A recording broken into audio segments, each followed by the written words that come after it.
Ladies and gentlemen, first of all, thank you very much for staying for the last session, always the tough one. So everybody stand up and just wave your hands around so that you're awake and ready. No, stand up, stand up. Seriously, stand up. Righto. Give yourselves a big round of applause.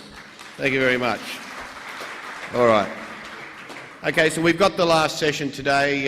We're going to talk about lentils. We've got amassed here a wealth of experience, and most of which don't need any introduction, but I'm going to do a very short one anyway. Harsha, of course, is a master of business, 5 years experience, and she told us last night, happily married, and she has tremendous, I guess, exposure to the processing side of the business. And as she expands her brokerage business, that knowledge is clearly key to her ability to be able to get those deals closed. So we've got some good knowledge there in terms of the processing sector of that central India. Rav Kapoor, CEO of another company that's moving quite rapidly, which is there we go, ETG, just got the letters mixed up. It's the CEO of North America, so we welcome Rav because he's got that sort of global picture. It's a company, ETG, moving very, very quickly to expand its global footprint, and it'll be very interesting to watch them as they go along the next couple of years. We've got Sunil, who is an importer, so I guess he's dealing with the intricacies of the market every day and understands, I guess, what's required when those goods arrive in India, and making sure they're getting to the distribution channels efficiently. Neeraj Devan doesn't need a lot of introduction. Everybody knows him. He's been in the business for a very long time, a couple of decades, and building a very, very nice great business within Mega Grain, and we'll look forward to his experience. Gerald, a very old and dear friend from Canada. He told me last night he's 30 years in this business. He started out trading peas and lentils, and he's still trading peas and lentils, ladies and gentlemen, doing a wonderful job too. He is only halfway through his career trading peas and lentils, he said. So very good to have you here, Gerald. We're just going to do a bit of scene setting in terms of the presentation, and then we're going to move into some hard-hitting discussion about the lentil market. In terms of a summary of the lentil producers, you can't have a discussion about lentils without looking at Canada. Canada has done a phenomenal job in a relatively short space of time to put itself where it has placed itself on the global pulses stage. So clearly the big game in town. India, naturally major producer and also consumer. Turkey, major producer, and now I'm also a major importer, so some interesting dynamics there. USA participating as well. Australia, we are punching along nicely, but we're limited in the areas we can grow lentils currently. And of course Syria, you can see production has largely collapsed, and I think we all know the reasons for that due to the instability. In terms of total production, you can see here why the market is really reluctant to come off too much at the present time. We are tightening up ending stocks. We've come from a position where we had relatively burdensome ending stocks that saw a period of very weak lentil prices. Now we're seeing some real stability come back into that lentil market, and we're probably poised for further growth. So we're going to discuss through the next few minutes all of the major points, but hopefully we can cover some of these key issues. And of course, to set the scene, we'll leave the picture of a lentil field up on the screen. So we'll move into the panel.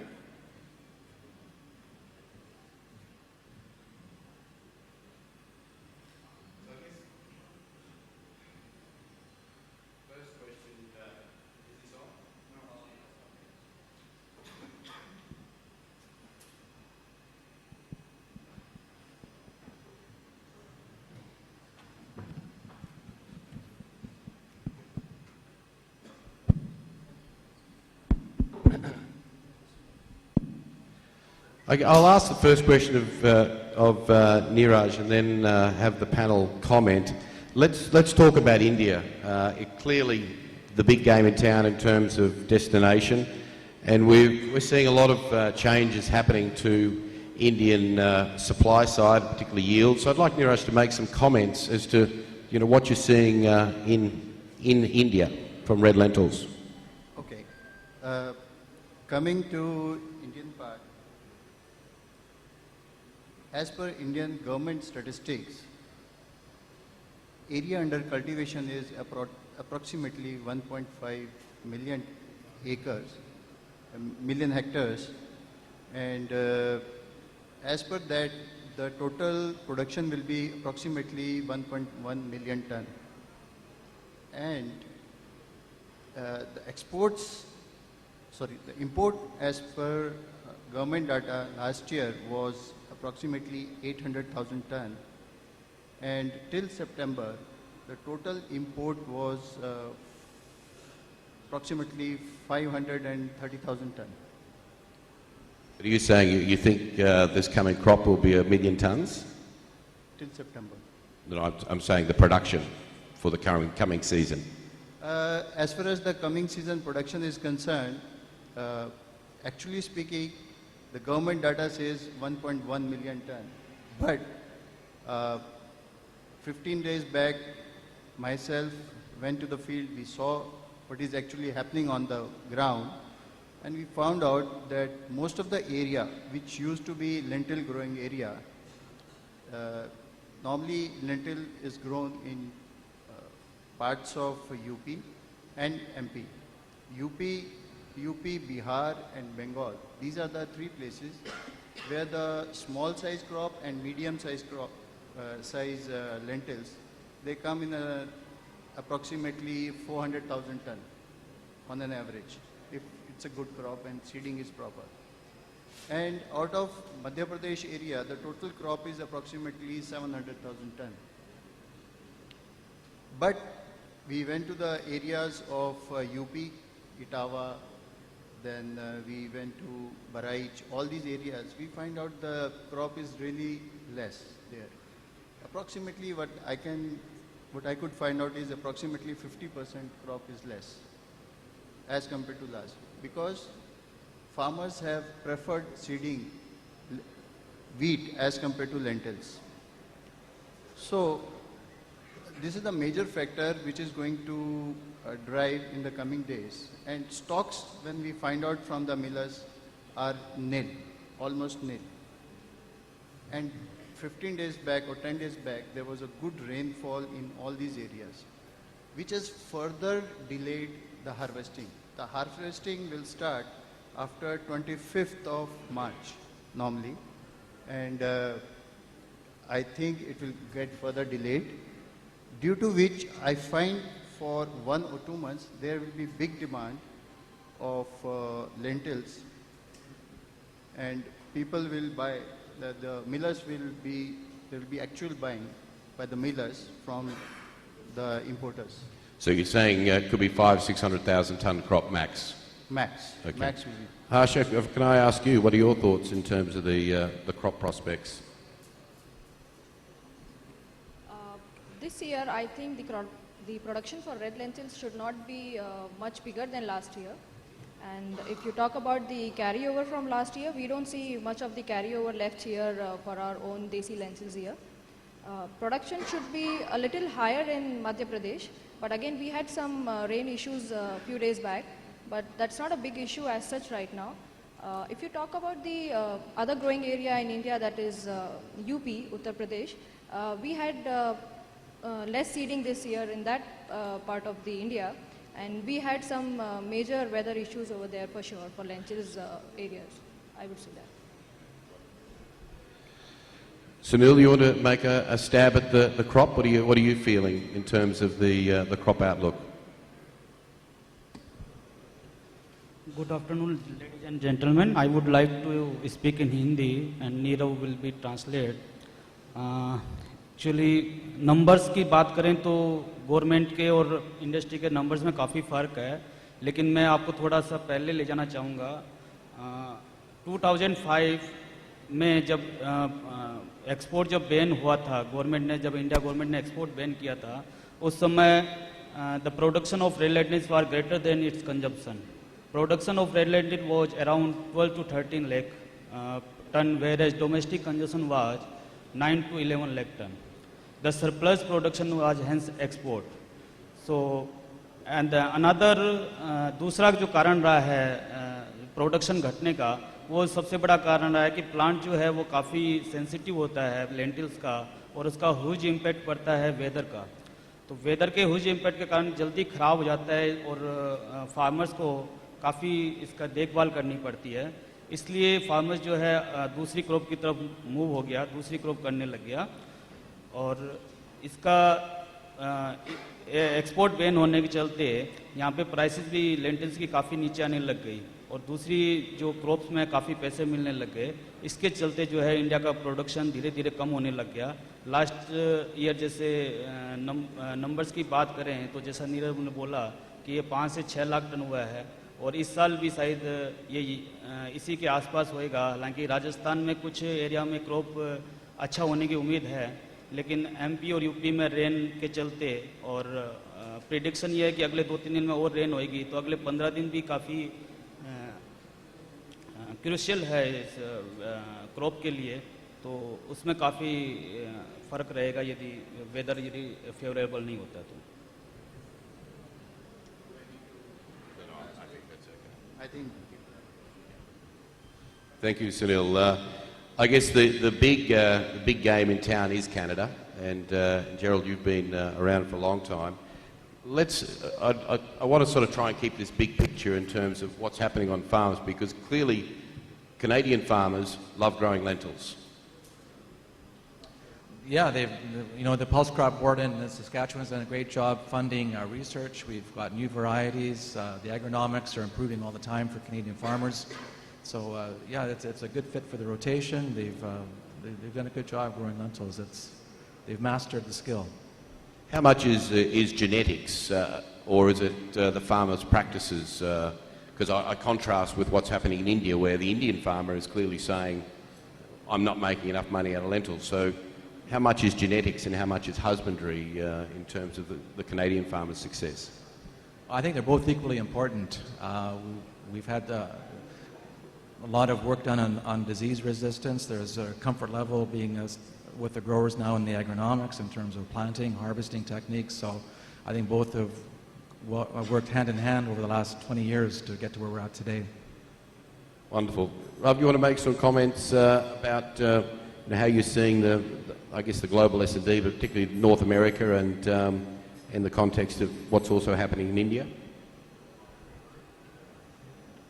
As far as the global lentil S&D goes, I think it's pretty balanced with little short supply. If you look at the situations in Turkey and India, Canada had a decent crop last year, so that helped the global S&D, and because of that, we're not seeing the prices we saw last year.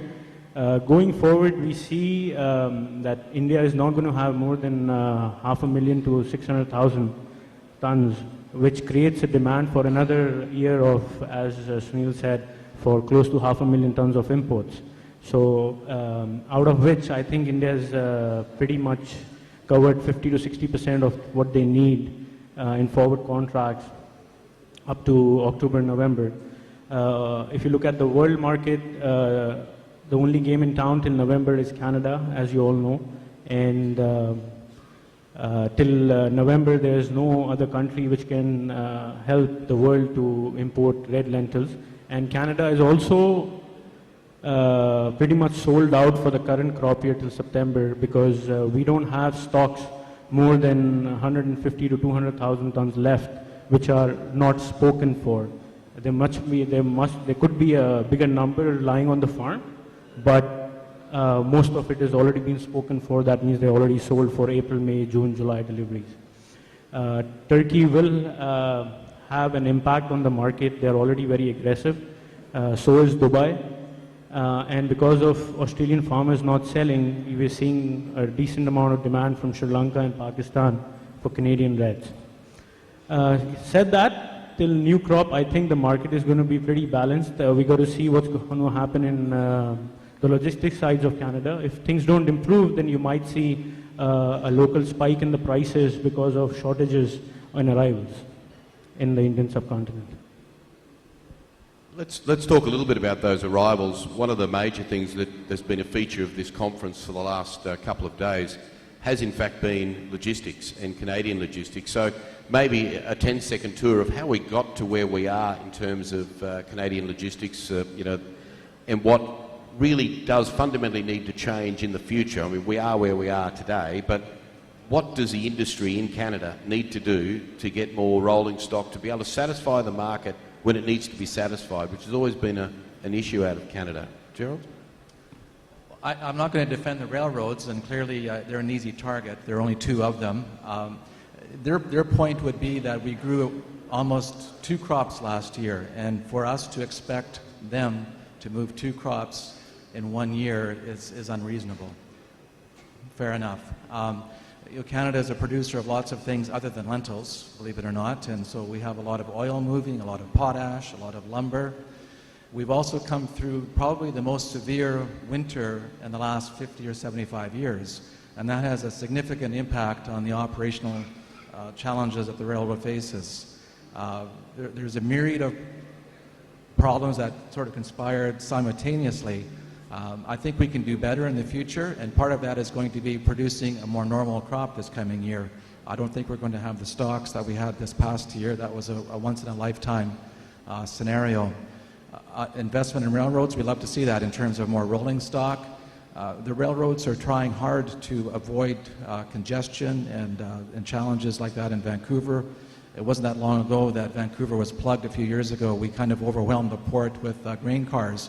So the railroads are trying to help us to manage the product flow as well. We'd love to see more cars. We'd love to see them shipping less oil, more lentils. I think we'll sort this thing out. Will we have a repeat of what we had this past year? I think we're going to learn from this, and there's incremental steps we'll be taking to avoid what we're going through right now. What about regulation? And I guess we are dwelling a bit on logistics because it is just so important.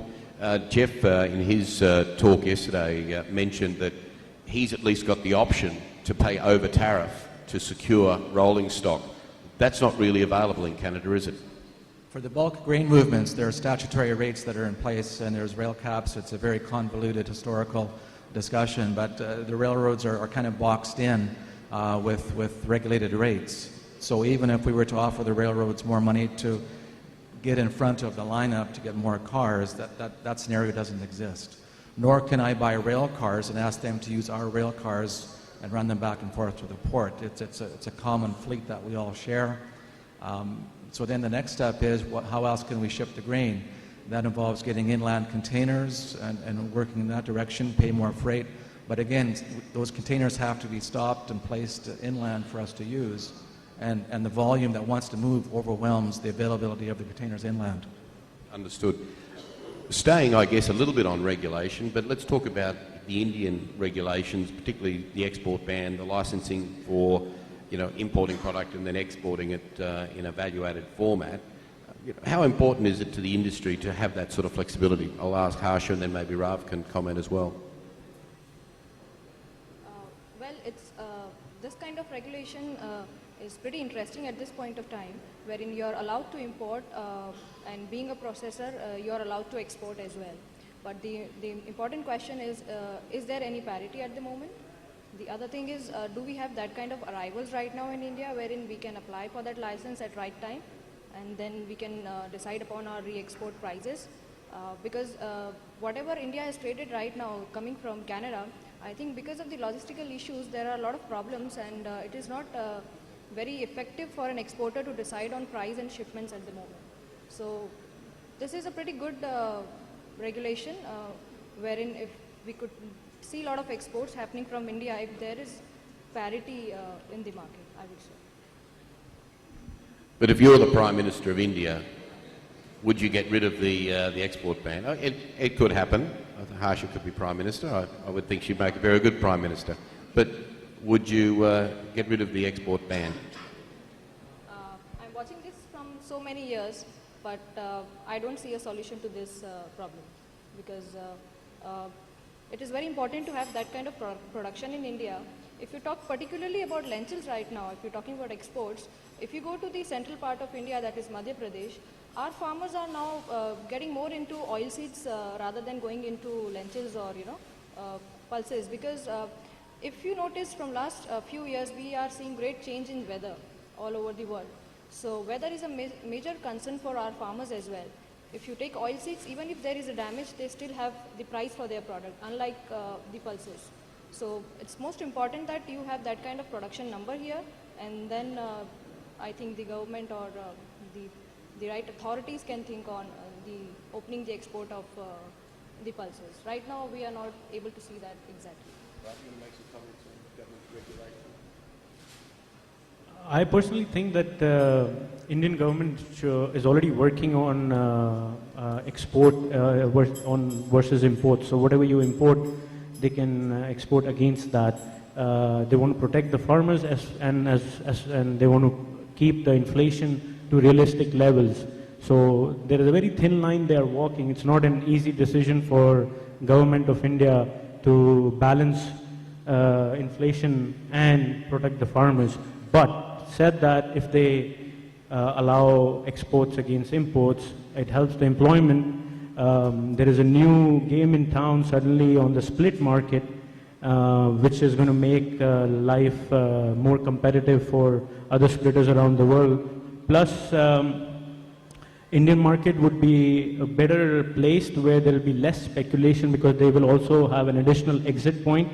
So it will become more of a supply chain than just speculation, because they will have an avenue. If the local market does not better, they can at least export and get some of their returns back. On the other hand, it's going to help the forex for India. Their currency is going to be better because they will have more revenues in US dollars, which is again going to help the discussion that they want to ban import of pulses because of a lot of other reasons, because the food bill is very high and the dollar is suffering, and the rupee is suffering against the dollar because of that reason. Wonderful. Staying a little bit with that theme, and Harsh has brought weather into it, and it just appears to me that there's a couple of things that are really important, that we do need to have, I think, less regulation, or governments need to, when they intervene in markets, they need to have a very, very soft hand. But we'll talk about some of the bigger picture stuff in terms of weather and climate and what's actually happening, because Gerald made a comment last night that we're actually moving the lentil area 50 kilometres west each year. So I don't know how many years before that's in Vancouver, Gerald, but you want to make some comments on that and what we're seeing in terms of weather? Well, 30 years ago, we grew lentils in Manitoba, which is the eastern prairie province, and that has stopped. And that line of lentil production is shifting to the west, I would say 50 to 100 kilometers a year. And this last 4 or 5 years, we've kind of lost southeastern Saskatchewan to wet, and so that whole production region is shifting into a drier part of the prairies. What's backfilling behind that is corn, soybeans. The agronomics and the plant breeding are allowing crops to be grown in the prairies that couldn't be thought of 10, 15 years ago. The whole plant breeding program that's in place now is pretty phenomenal, what's happening globally. So there are other crops, there are other alternatives, and lentils fit in well, but we're losing some of the production base to these new crops. I think that's a very good point, and we had the very good presentation this morning from NCDX and talking about the chana futures. And I guess I'm firmly convinced that if we can have more transparency and more rigour and stability in the market, then farmers and traders will participate in it. And we're definitely seeing in Canada, I think Australia, a move towards those crops that are deemed more readily hedgeable than, say, crops that aren't. So maybe just a very quick comments from every panel member. I mean, lentil futures, is there a future in lentil futures? Starting with you, Robert. There could be a lentil future contract, but I don't see that happening for another 5-6 years, purely because there's not enough volume. It's a trade which is not happening on an everyday basis. So when you're hedging a commodity, whoever is underwriting a contract needs to have an exit and an entry point. So sometimes this market becomes very silent. So we don't have a buyer, we don't have a seller. What could happen, and I would like to talk to the NCDX guys, is most of the oilseeds trade against soybeans, for example, on this thing. So they are trading against, they are trading with the soybean trade. So maybe we could have a joint contract of a lot of pulses and come up with a mechanism to have enough volume and have one trade index on which you have discount structures built onto it, where you can trade the tur dals, the pigeon peas, the urad, the the lentils, and all other commodities. It sounds like it's not a very well worked idea, but I think there could be merit to it if we start discussing that and coming up with options. Yet one other comment I'd add to that, Ravi, is that liquidity is the issue, as you identified. But I think for a functioning futures contract to work properly, there has to be a threat of delivery. And where do you find that when we're trading multiple origins to multiple destinations, multiple varieties? I think that's the bigger challenge, or as big a challenge as liquidity. Maybe we could have discount structures built into that, but I totally agree with you that that's one of the major concerns as well. Trading on exchange, it is very important that you should have that kind of liquidity. As Rao said, you need to have that kind of volumes to exit or enter for any commodity on exchange. If you don't have a volume, if you don't have an open interest, I don't think it would be really a great thing to work on exchange. You need to have that kind of volume, you need to have that kind of physical stocks to trade on exchange. And I really agree with Rao on thing that I don't see that lentils coming on exchange for at least few years from now. I don't see that. Exchange में lentils का जो contract था वो few years back चल रहा था, लेकिन उसको लिक्विडिटी की कमी की वजह से इसको बंद किया गया और इसकी क्रॉप बहुत छोटी होती है। इसमें कुछ ही पार्ट में ज़्यादा इसमें काम हो रहा था, इसलिए इसको बंद करना पड़ा था और शायद लिक्विडिटी की कमी की वजह से मुझे नहीं लगता कि इसको लाना चाहिए। I fully agree with Sunil that because this is a small commodity, it's not having a volume inside. So what will happen is if small players will start coming and start playing big quantities, then there will be a problem and there will be a lot of speculations, which is not good for the society. Are you suggesting there's not much speculation now? Sorry, that was a full toss on leg stump, wasn't it? It was a full toss. Did you want to make any more comments? Thanks, John. Look, as you can see, ladies and gentlemen, I do like to eat, but I don't like to cook. We heard at the very start of this conclave when we were out on the forecourt there about concerns about pulse demand diminishing effectively compared to other crop types or food types. So I guess a question to the panel. Where do lentils play in terms of food technology and food services? Do we have to do something different with lentils to get more and more lentils, in the plates of the mums and dads at home, particularly in India, but also around the world? So maybe I'll start with Gerald this time. Well, I'm going to jump into peas for a second and look at what China has done in the last 10 years in developing a noodle industry. And so I think that could potentially be the future. The population is growing, and we have mouths to feed, and we have a good protein here in lentils and in peas from Canada, and I think that could be the next leg up is the manufactured foods and the constituents from the food. So like a fortified dried snack or lentil or something. I'll eat it for sure. Yirash?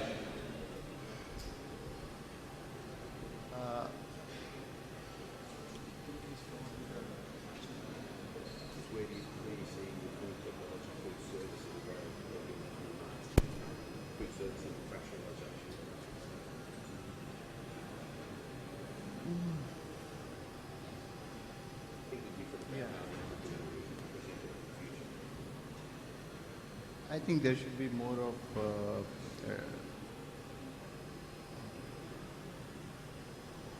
more of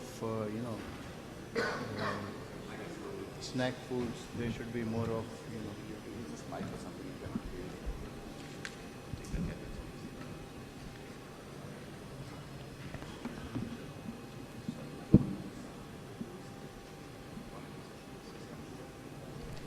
I think more of research work in the field of snack food is required, and more of there should be more of packaging, which is also required for the snack food industry.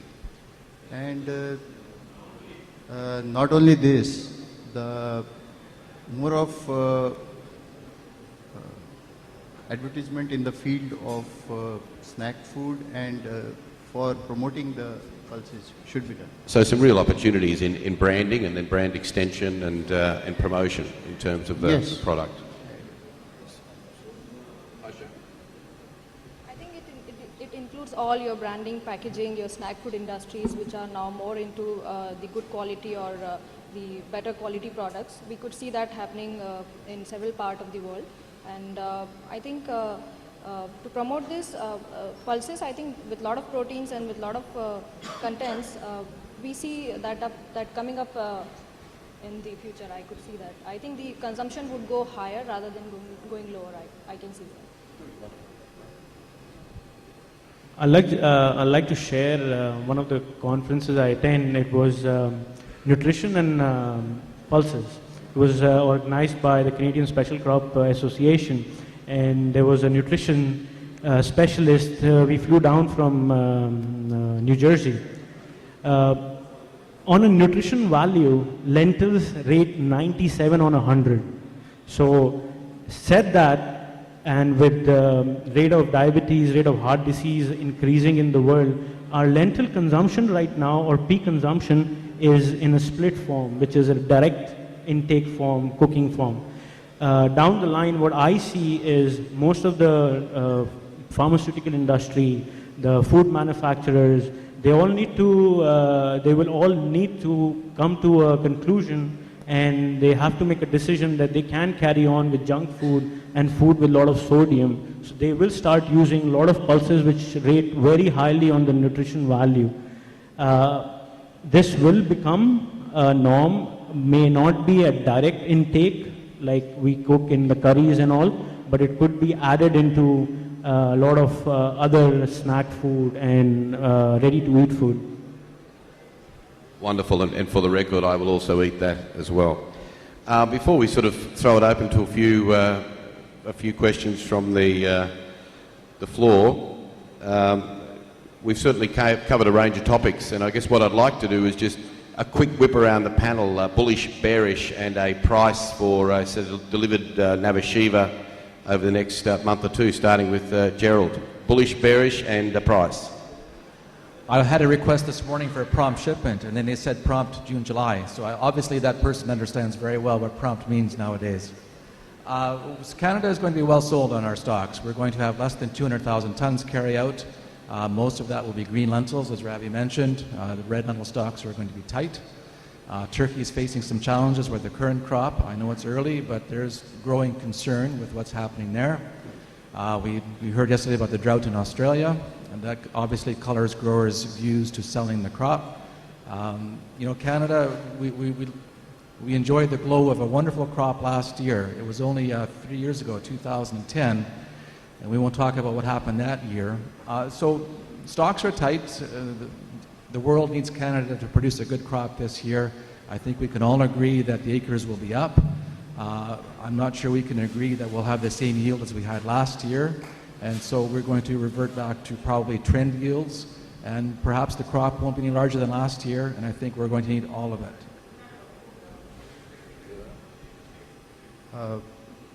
I mostly agree with Chirag, what he said.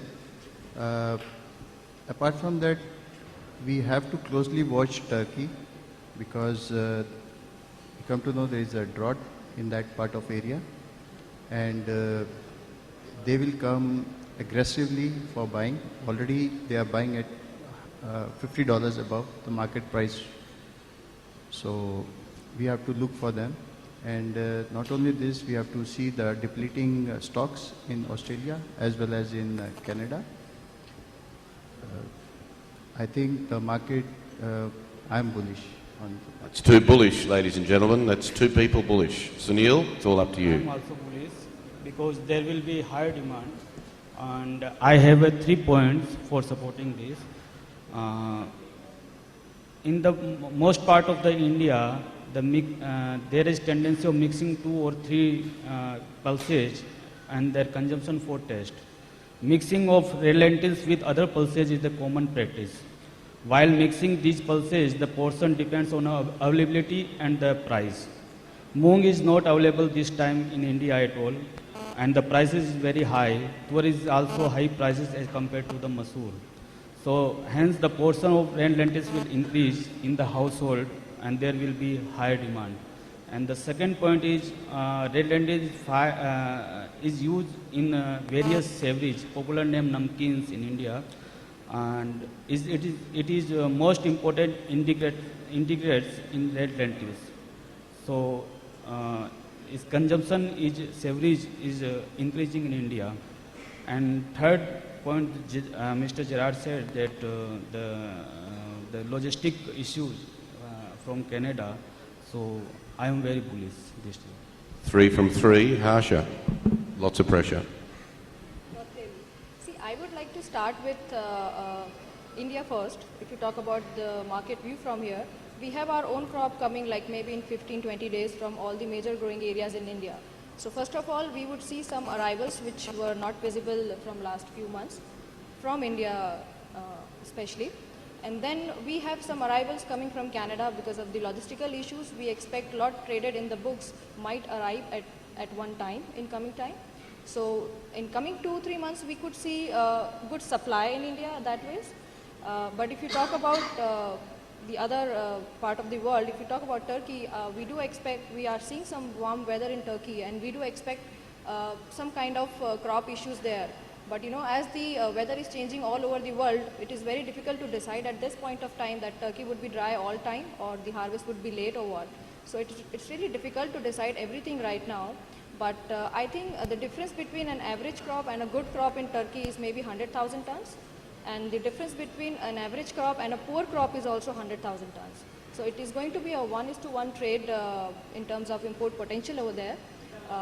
And then again, if we come back to India, I guess if we have some good arrivals for coming 2-3 months, we don't see India coming up as a buyer. Okay, sorry. So if we have some good arrivals in coming 2-3 months, I don't think India will rush and buy at higher levels. But again, if we face logistical issues for long and we don't see those arrivals coming here in India, we might see India buying again, and we might see a market to move little higher in Canada, because I think Australia is almost sold out in terms of their production this year, and farmers there are not selling much at these levels. They would rather keep their crop and cash it when they want it to. So I think it is going to be a flat view at this point of time, because we really need to watch the arrivals and the demand as such in India. So it is just a wait and watch strategy at this point of time, I would say. Peter, if I said the market is going to go down $100, half of the people are going to have a heart attack here. So I won't say that. I think, as Gerard said, Canada is almost sold out till new crop. So we don't expect Canada to come into the market and start selling for those months, which is going to keep the market pretty stable to on a firmer note till new crop. Anything can happen on the new crop. As Gerard said, again, we had phenomenal yields last year. Hard to repeat. We have not seen these kind of yields in years and decades. So we don't expect that yields to repeat. And if there is a higher seeding as well, the world is still empty. Till December, I don't see these prices changing on the downside. But due to the logistic situation in Canada, I see the destination markets worldwide who are relying on Canadian lentils might see a significant spike due to the shortages on the arrivals. So time to make money, and hope everyone does the same.